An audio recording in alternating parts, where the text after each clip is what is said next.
सुप्रभात बच्चों। 10वीं कक्षा में आत्मकथ्य कविता की आज चौथी कक्षा में आपका स्वागत है। इस कविता का वाचन हम कर चुके हैं, इसके अर्थ पर भी चर्चा हो चुकी है, विस्तार पूर्वक चर्चा हो चुकी है पिछले 3 कक्षाओं में।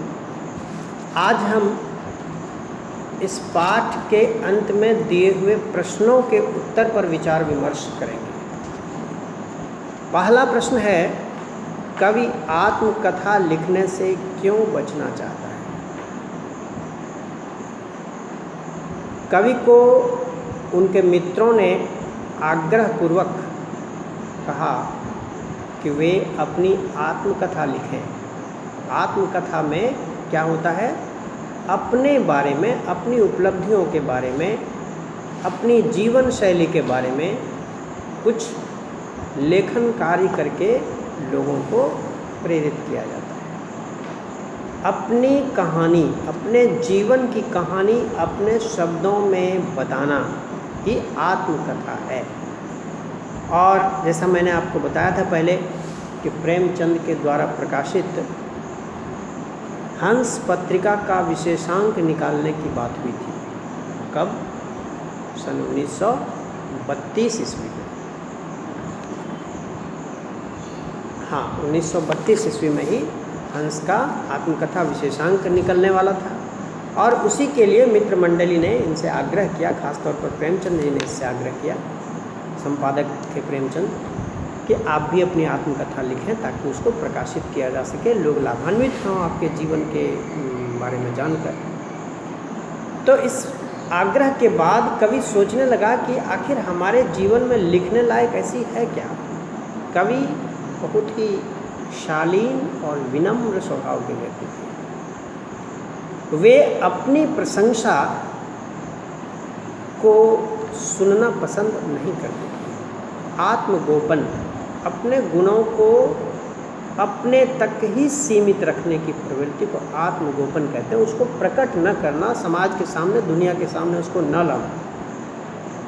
तो इसमें सबसे पहला कारण तो है कि कवि आत्मकथा लिखने से इसलिए बचना चाहता है क्योंकि उनमें आत्मगोपन की प्रकृति है, आत्मगोपन की प्रवृत्ति है। वे अपने जीवन के बारे में कुछ सोचने लगते हैं इसी क्रम में। उन्हें लगता है कि यह जो क्षणिक जीवन है, इसकी उपलब्धियों का वर्णन करना, लोगों को बताना, अपना ही मजाक उड़ाना है। पहला कारण। दूसरा कारण क्या है कि इनके जीवन के कटु अनुभव कुछ इस तरह के रहे कि वो चाहते हैं कि उन कटु अनुभवों को प्रकट न ही किया जाए तो अच्छा है, क्योंकि इससे लोग नाराज़ होंगे, मित्र परेशान होंगे, लोगों की प्रतिष्ठा भी धूमिल होगी। क्योंकि बहुत सारे इनके ऐसे मित्र मंडली में लोग थे जो इनकी रचनाएं चुरा करके छपवा लिया करते थे। ये बात लिखने पर उनकी प्रतिष्ठा भी धूमिल होगी और अपने मित्रों को वो नाराज़ भी नहीं करना चाहते थे। फिर उन्हें लगता है कि अभी समय भी नहीं, थकी सोई है मेरी मौन व्यथा। जब देश संकट में हो, समाज संकट में हो, तो ऐसे में अपनी उपलब्धियों की चर्चा करना बेमानी है, अच्छा नहीं है। इन्हीं कारणों से कवि अपनी आत्मकथा लिखने से बचना चाहता है। दूसरा प्रश्न है, अभी आत्मकथा सुनाने के संदर्भ में अभी समय भी नहीं, कवि ऐसा क्यों कहता है? कवि को लगता है कि समय के वर्तमान दौर में देश और समाज की जो स्थिति है, जो संकट हमारे देश के सामने है, उसमें किसी भी व्यक्ति का अपनी उपलब्धियों की चर्चा करना व्यर्थ है, उसका कोई औचित्य नहीं है, यह उपयुक्त समय नहीं है। स्मृति को पाथेय बनाने से कवि का क्या आशय है? स्मृति कहते हैं याद को, और पाथेय का अर्थ होता है रास्ते का आधार, जिसको लेकर हम रास्ता तय करते हैं।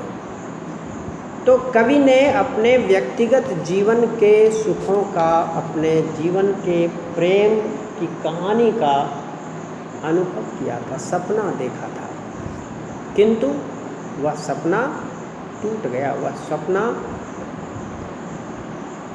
हकीकत में नहीं बदल सका और इसीलिए उन्हें ऐसा महसूस हो रहा है कि उसका कोई अर्थ नहीं है। लेकिन वह बेकार भी नहीं है, क्योंकि अभी उस याद के आधार पर ही कवि अपने जीवन की जो यात्रा है उसको पूरी कर रहे हैं।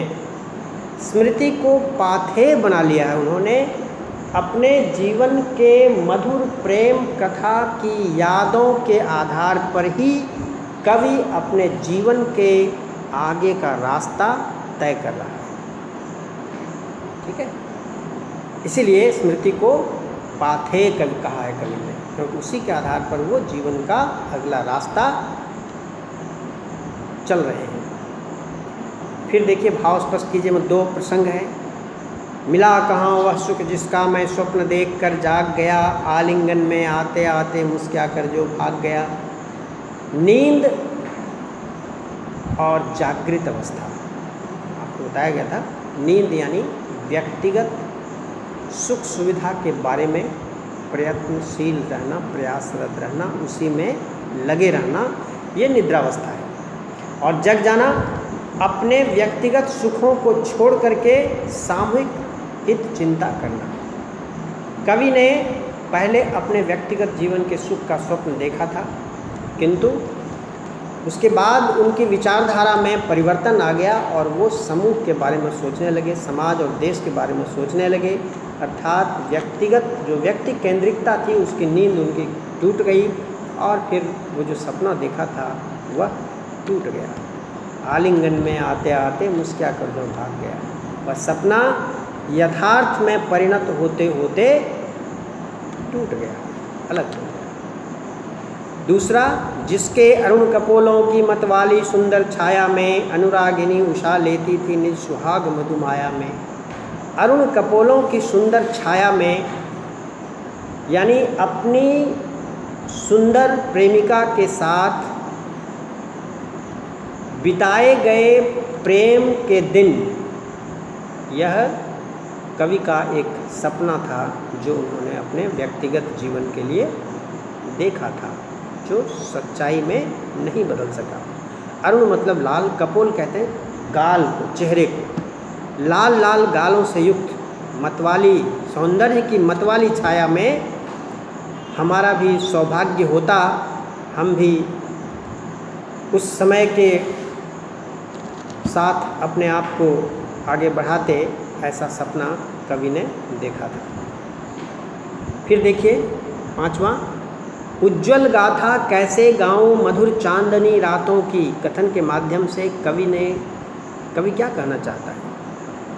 मधुर चांदनी रातों का उज्ज्वल कथा, उज्ज्वल गाथा, सुंदर कहानी अपने प्रेम पूर्ण जीवन की, अपनी प्रेम कथा को कवि जिसका सपना देखता था वह सपना ही रह गया। इसीलिए कहता है कि मैं उसको कैसे सुनाऊं, कैसे गाऊं, कैसे मैं लोगों को ये बताऊं कि हमारा भी एक सुंदर सा प्रेम प्रसंग था, हमारी भी प्रेमिका थी, हमने भी प्रेम की कहानी गढ़ी। यह कहना कठिन है, यह नहीं कहा जा सकता, क्योंकि वह तो सपना ही रह गया, वह हकीकत में नहीं बदल सका। कवि कहना चाहता है कि मैंने भी कभी अपने व्यक्तिगत सुखों के सपने देखे थे जो बहुत ही आकर्षक थे, किंतु वे सपने ही रह गए, वो हकीकत में नहीं बदल सके। ठीक है, आत्मकथ्य कविता की काव्य भाषा की विशेषताएं उदाहरण सहित लिखिए। इसको मैं दूसरे दिन बताऊंगा, ये डिटेल में बताना पड़ेगा। फिर कवि ने जो सुख का स्वप्न देखा था उसे कविता में किस रूप में अभिव्यक्त किया गया। ये 4 पंक्तियाँ मिला कहाँ वह सुख जिसका मैं स्वप्न देखकर जाग गया, और जिसके अरुण कपोलों की मतवाली सुंदर छाया में अनुरागिनी उषा लेती थी निज सुहाग मधुमाया में। इसी का अर्थ लिख देंगे, इस प्रश्न का उत्तर हो जाएगा। ठीक है। और इसके बाद आप जयशंकर प्रसाद और छायावाद के बारे में एक एक अनुच्छेद अपनी भाषा में लिखेंगे। धन्यवाद।